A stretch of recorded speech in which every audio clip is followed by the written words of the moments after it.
অবশেষে সব জল্পনা কল্পনার অবসান ঘটিয়ে আইটেল দেশের বাজারে অফিশিয়ালি রিলিজ করতে যাচ্ছে বছরের একদম শুরুতেই budget friendly smartphone itel S23 Plus। তো আইটেল বাংলাদেশ তাদের ফেসবুক পেজে একটি টিজার পোস্ট করেছে তাদের আপকামিং এই স্মার্টফোন সম্পর্কে, এবং অথেন্টিক সোর্স থেকে আমরা দামও জানতে পেরেছি। এর দাম শুনলে আমি শিওর আপনি একটু অবাকই হয়ে যাবেন। তাছাড়া আমি জানি কম বেশি অনেকেই আছেন যারা আইটেল S23 Plus ফোনটা কেনার জন্য অনেক বেশি এক্সাইটেড, তাই আমি বলবো ফোনটা কেনার আগে পুরো ভিডিওটি আগে একবার দেখুন। অলরাইট, প্রথমে আসি এই ফোনটার ডিজাইন লুক নিয়ে। ডিজাইনই হচ্ছে এই ফোনের মূল আকর্ষণ। সামনে পেছনে সব দিকেই কার্ভ ডিজাইন দেখতে পাবেন।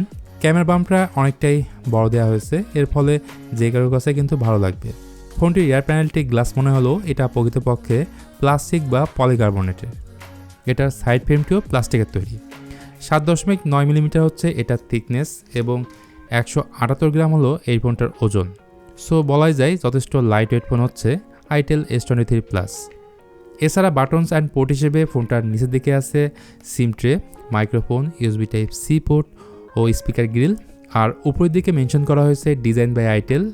আর লেকশায়ান এবং এলিমেন্টাল ব্লু এই দুটা কালারের সাথে ফোনটি পাওয়া যাবে। তবে এই ফোনটির একটি বিষয় আপনার কাছে খারাপ লাগতে পারে, সেটা হচ্ছে 3.5 মিলিমিটার হেডফোন জ্যাক এখানে দেওয়া হয়নি। বন্ধুরা, এবার কথা বলবো এই ফোনটার অন্যতম হাইলাইট ফিচার ডিসপ্লে সেকশন নিয়ে। এতে পাচ্ছেন 6.78 ইঞ্চির FHD+ অ্যামোলেড কার্ভ ডিসপ্লে। এই ডিসপ্লেতে থাকছে কর্নিং গোরিলা গ্লাস 5 এর প্রোটেকশন। এটা সত্য এখানে কোনো হায়ার 90 হার্জ বা 120 হার্জের রিফ্রেশ রেট পাচ্ছেন না, যদিও এই ফোনটার পিক ব্রাইটনেস হচ্ছে 500 নিটস। ভালো লাগার মতো অস্থির ফিচারটিও থাকছে এর ডিসপ্লের ওপরে, সেটি হচ্ছে ইন ডিসপ্লে ফিঙ্গারপ্রিন্ট সেন্সর। বড় ডিসপ্লে হয়, এতে ভিডিও কন্টেন্ট ভালোভাবে এনজয় করতে পারলেও সাউন্ড কোয়ালিটি খুব ভালো পাবেন না, কারণ বটমে একটিমাত্র সিঙ্গেল স্পিকার রয়েছে। পাশাপাশি একটি জিনিস না বলে পারছি না, এখানে সিমেট্রিক্যাল বেজেল দেওয়ার চেষ্টা করা হয়েছে। এক কথায় সেই লেভেলের একটি ডিসপ্লে চোখ বন্ধ করে বলা যায়। যাই হোক, পারফরমেন্স সেকশনে এতে পাচ্ছেন ইউনিসক T616, যেটা কিনা 12 ন্যানোমিটার আর্কিটেকচারে বিল্ড করা একটি অক্টোকোর প্রসেসর, এবং ফোনটাতে জিবি হিসেবে থাকছে মালেজি 57 MP1। সহজ কথায় এটা ভালো মানের বা পাওয়ারফুল কোনো চিপসেট না। নর্মাল ইউজার হলে আপনার জন্য এই চিপসেটটা ঠিকঠাক আছে, কিন্তু গেমিং করতে চাইলে ভুলেও এই ফোনটা কিনবেন না।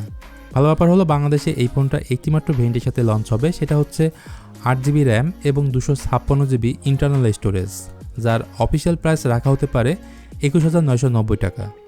আর 8GB র্যামের পাশাপাশি 8GB ভার্চুয়াল র্যামের অপশন থাকবে, চাইলে 16GB পর্যন্ত র্যাম বাড়িয়ে নিতে পারবেন। এদের র্যাম টাইপ থাকছে LPDDR4X এবং স্টোরেজ টাইপ হিসেবে থাকছে UFS 2.2। এই ফোনটার আন্তঃ স্কোর 3 লক্ষর উপরেই থাকবে এবং সিঙ্গেল করে 443 এবং মাল্টি করে 1582। তো সফটওয়্যার হিসেবে এই ফোনটাতে out of the box Android 13 রয়েছে, যেটা রান করবে আইটেলের নিজস্ব UI এর সাথে। গাইস, ক্যামেরা এই ফোনের খারাপ না যদি আপনি প্রাইস বিবেচনা করেন। পেছনে রয়েছে 50 মেগাপিক্সেলের একটি প্রাইমারি ক্যামেরা, যেটা দিয়ে 10x পর্যন্ত জুম করতে পারবেন। আর সামনে ব্যবহার করা হয়েছে 32 মেগাপিক্সেলের একটি সেলফি ক্যামেরা। তো রিয়ার ক্যামেরা দিয়ে আপনি ভালো মানের ছবি পাবেন না, তবে সেলফি ক্যামেরা আউটস্ট্যান্ডিং। এই ফোনে ভালো লাগার মতো অনেক বিষয় রয়েছে। নাম্বার 1, আপনার কাছে যেটা ভালো লাগবে সেটা হচ্ছে ChatGPT সাপোর্ট।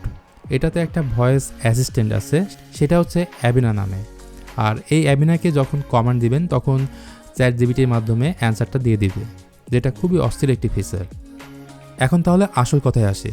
যেমনটা শুরুতে বলেছিলাম, 22,000 টাকায় যদি আইটেল S23 Plus ফোনটা দেশের মার্কেটে লঞ্চ হয়, তাহলে ফোনটা মারাত্মক একটা ডিল হবে, তাও আবার যদি সেটা অফিসিয়াল ফোন হয়। আর আপনারা কমেন্ট বক্সে জানান তো এই ফোনটার দাম কত হলে আপনি ফোনটি কিনবেন। তো ভিউয়ার্স, এই ছিল মোটামুটি আজকের ভিডিও আইটেল S23 Plus ফোনকে নিয়ে। ভিডিওটি আপনার কাছে ভালো লাগলে please hit the like button, share করতে পারেন আপনার বন্ধুদের সাথে। তো আজকের মতো আমি মিথুন এখানে বিদায় নিচ্ছি। দেখা হবে খুব তাড়াতাড়ি অন্য কোনো ভিডিও নিয়ে।